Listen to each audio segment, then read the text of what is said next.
Recebendo então aí nesta manhã de terça-feira, 31 de outubro, a presença da pastora Carla. E bom dia, pastora. Bom dia. É um prazer imenso contar com a senhora então aqui nesta terça-feira, mas a senhora vem também trazer uma informação importante para toda a comunidade, né? Com relação à reforma luterana, que também está marcado no calendário no dia de hoje, né? Isso, no dia 31 de outubro nós comemoramos, somos sempre lembrados, certo, né, desse movimento da reforma que deu origem à Igreja Luterana, né? A título de curiosidade, para as pessoas entenderem também aí, os telespectadores entenderem, os ouvintes entenderem o que foi essa reforma. Bom, a reforma luterana, ela iniciou com uma pessoa chamada, né, Martim Lutero. Na verdade, Martim Lutero, ele fazia faculdade de Direito, o pai dele queria que ele fosse advogado, mas ele acabou, né, querendo fazer teologia diante de alguns fatos da sua vida, e então inicialmente ele era um monge. E ele fez teologia, e nesse período de estudo, ele começa a perceber que algumas coisas que ele encontrava na palavra de Deus não condizia com aquilo que a igreja vivia na época. E aí, por isso, ele começa, então, a fazer um estudo muito profundo, né? Ele também olha para a vida dele, porque ele percebe que mesmo que ele orasse muito, que ele meditasse, que ele fizesse boas obras, mesmo assim, ele via que Deus ainda era muito, parece que severo, né? E que isso estava prejudicando muito. Ele não via nenhuma expectativa boa na vida dele diante de Deus, né? E aí ele começa a estudar a Bíblia, a palavra de Deus, e ali ele faz a descoberta, né? Que é uma palavra bíblica de Romanos 1,17 que a gente usa como referência, né? O justo viverá pela fé. Pela certeza, né? Pela certeza, né? Da convicção, e a nossa fé está baseada na palavra de Deus, né? E aí começa então todo esse movimento, né? Dele começar a de fato mostrar para a igreja da época que algumas coisas estavam fugindo, em especial a questão da compra de indulgências. Que as pessoas compravam cartas, né, naquela época, no século XVI, para garantir o perdão dos pecados e um lugar no céu. Que isso aí não está nada certo, né? Não, isso é muito de cada pessoa. Então essa é o que mais impacta, né, Martim Lutero, e ele começa então a perceber que a igreja da época estava muito distante daquilo que dizia a palavra de Deus. E aí no dia 31 de outubro de 1517, ele prega 95 teses, né? Princípios que ele considerava... Princípios bíblicos. Né? Com base bíblica. Com base bíblica, né? Que ele considerava que era importante ser revista, né? E ele coloca isso no castelo de Wittenberg, na Alemanha. E entre essas teses, então, estava essa questão das indulgências. Mas e todas essas teses que ele colocaste na época, as pessoas e quem viu essas teses aí também comprovaram que ele tinha razão.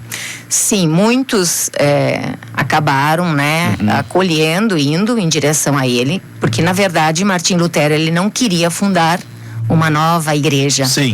Né? A intenção dele era que a igreja fosse reformada, né? Que ela passasse por uma reforma. Mas, né, diante do rei, ele não quis voltar atrás. Ele disse: aquilo que está na palavra de Deus, a não ser que vocês me provem que aquilo que está na palavra de Deus não é assim, eu não vou retirar o que eu escrevi, o que eu coloquei. E aí ele foi excomungado, né? Em 1521 ele foi excomungado da igreja católica na época, né? E ali então começou, ele foi aí sequestrado por um príncipe que cuidou dele, né? que guardou ele, e nesse período que ele estava no castelo, então ele traduziu a Bíblia, porque uma das outras coisas que Martim Lutero questionava é que o povo na época não tinha acesso à palavra de Deus. Ah, não podia? Não, eles não tinham acesso. Ah, não tinham. Muitos eram analfabetos, né? Sim. E muitos não tinham acesso. Somente quem fazia teologia, estudava nos mosteiros, né? Ou quem estava nas faculdades que tinham acesso à palavra de Deus. E aí ele traduz do latim para o alemão. Sim. E ali, a partir desse, então, movimento da reforma, as pessoas começam a ter acesso à palavra de Deus. E a buscar a Deus. E a buscar a Deus. De forma que depois de todas essas teses, de forma correta. Sim, é claro, com o passar dos anos... Sim. Né? Todos nós vamos perdendo algumas coisas. Então essa questão da reforma, ela deve ser lembrada justamente para novamente a gente sempre pensar que a gente precisa olhar na palavra de Deus e ver até aonde que a gente de fato está deixando que a palavra de Deus, o Evangelho de Jesus Cristo, está fazendo diferença na nossa vida, né? Então isso aí foi um marco histórico, né? Sim, é um marco histórico. Então assim, nós agora comemoramos esse ano, hoje, 506 anos da reforma. 506? Já? Já.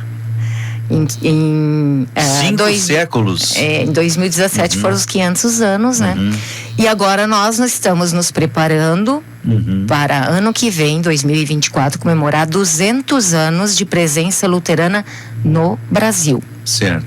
E nós comemoramos daí 50 anos de presença luterana aqui em Canarana. Sim. Então nós temos esses momentos bem marcantes agora pela frente também. E muitas pessoas não sabiam disso aí também, né? A título de curiosidade, né? Isso.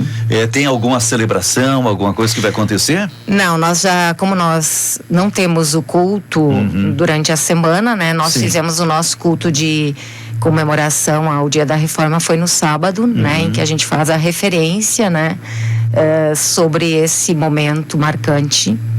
E justamente no sentido das pessoas refletirem novamente, né? Terem um conhecimento, serem lembradas do que isso significa, né? Para nossa vida, em termos assim, por que nós somos luteranos, né? Exato. Então tá aí, né? E essa informação precisa para toda uma comunidade. E tem hoje o Brasil tem muitas pessoas que são luteranos aí também, né? Sim, nós temos muitas pessoas, mas assim, no decorrer, né, da história, dos tempos, a gente também tem perdido muitas pessoas. Luteranos ou não luteranos, mas que buscam a Deus também, né? Sim, sim. Isso que é o mais importante. O centro, né? E isso é uma coisa que Lutero sempre, né, enfatizou. O centro é o Evangelho de Jesus Cristo, né? E com base nesse Evangelho, nessa palavra de Deus, é que a vida dele foi transformada e junto com isso toda uma história foi marcada, né? Por causa dessa mudança de vida dele. Tá certo, pastora. Teria mais alguma colocação? Não, apenas, né? Registrando isso e no sentido assim de que também a quem é luterano que está nos ouvindo, né? Sim. Fica justamente aí essa pergunta, né? O que nós, nos tempos de hoje, precisamos mudar, né? Em nossa vida, acerca, né? Também... o nosso interior, né? Da palavra de Deus, né? Lembrando que se nós somos oriundos da reforma, nós também temos que preservar esses princípios, né? De mudança na nossa vida, né? Hoje em Canarana tem muitos adeptos, muitos luteranos? Sim, nós temos as duas linhas, né? Nós temos a ISLB e a IELB, né? As duas são oriundas da reforma, né? Então, nós aqui, a ISLB, temos cerca de 600 e poucos membros, né? Sim. Inscritos. Né? É bastante, né? Ela acaba sendo no Mato Grosso, nós temos a segunda comunidade maior que nós temos, né? Nas cidades aqui do Mato Grosso, onde que elas estão presentes. Muito bem. A senhora teria mais alguma... Não, é isso, né? Acredito que assim esclarecemos um pouco o que significa essa data para nós, né? Essa mudança, essa reforma toda aí, né? Isso. E o interessante de tudo que após essa reforma as pessoas se conscientizem e busquem mais a Deus através do evangelho, né? Isso mesmo. Tá certo, então. Agradeço a presença, hein? Só lembrando mais Sim. uma coisa, né? Que das teses de Martim Lutero, uma das coisas que ele também enfatizou bastante, né? É a questão de que a salvação, né? Sim. Ela não é por obras, mas ela é graça e fé. Não é comprada, né? Não é comprada, né? Só colocando nesse sentido, né? Quer dizer assim, Deus nos dá de graça a salvação e Ele espera que a gente aceite. Exato. Né? E isso tudo tem a ver com a nossa fé em Jesus Cristo. Tá bom. Okay? Muito bem. Obrigado. Fica aí, hein? né? essa informação também. Muito precisa, né? Muito que precisa. Deus possa abençoar aí vocês também no trabalho de vocês. Amém. E obrigada pelo espaço. Amém. Obrigado, hein? Obrigado aí. Olha, 10h28, 10h28 pela TV Nova. Agradecendo lá também o Dirceu, Wesley, todo o pessoal aí também na retaguarda.